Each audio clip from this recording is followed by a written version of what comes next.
Excuse the wiring mess. I already know it's terrible. I'm gonna clean it up, and I was waiting to complete this project before I cleaned up this mess. But we have two TVs that receive the same signal. One here in the garage and then one in the kitchen. And for that, we're just using a single 1 in, 2 out HDMI splitter.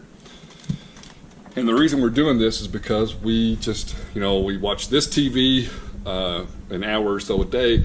In the garage, or in the kitchen, we watch it, a couple hours a day also. But it's just easier for us to display the same video on both screens. And what I've been using is a wireless HDMI transmitter, and it just doesn't work that great. On a scale of 1 to 10, I would probably give it a 6. And it's not going that far. It's probably going 8 feet, but it's going through 2 walls, and we're just over it. So talking to one of my really good buddies that is really knowledgeable, he says, I planned on running an HDMI cable from here into the kitchen, but he turned me on to an Ethernet adapter. So I ran, you can see this blue cable, which is the Ethernet, and I've patched it over so that I can use a 1-foot patch cable, and I'm using this HDMI to Ethernet, or Ethernet to HDMI adapter.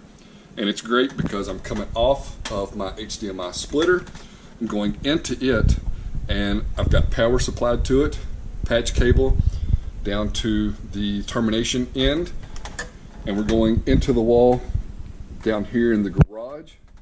Let me take you on a little journey here.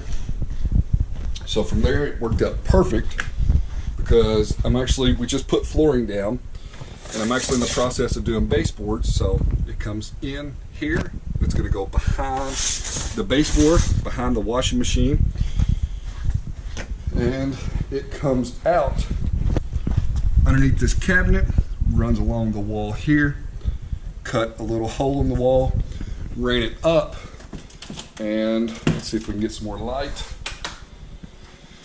It's coming out of this coax plate, and I don't mind this. You can't see it, it's hidden by the TV anyway. So another little patch panel, if you will, 1-foot patch cable into the adapter here. Let's see if I can swing the TV over. I screwed it into the stud, so this is the receiver. I did have to adjust the EQ because this is shorter than 50 feet.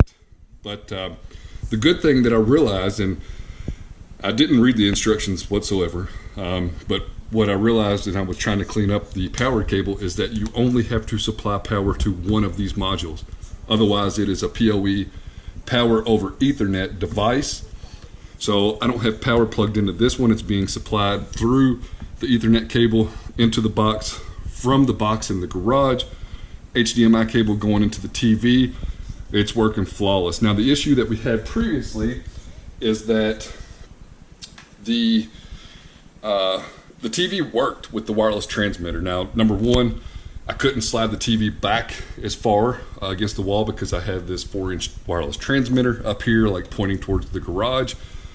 Number two, you'd be in the middle of watching the news or a show or whatever you're watching, and the screen would go blank. And it would go blank for like, we'll say 15 to 25 seconds. And that's annoying, especially whenever you're trying to watch something. It's super annoying. So I've had this hooked up for a couple of hours now. I'll give it an updated longer review, but I've had it hooked up for a couple of hours now. Not once has the picture dropped, not once has the sound dropped. $50 for this. I think I paid $5 for the 1-foot patch cables. I think I paid, another $5 for 5 of the little patch ends.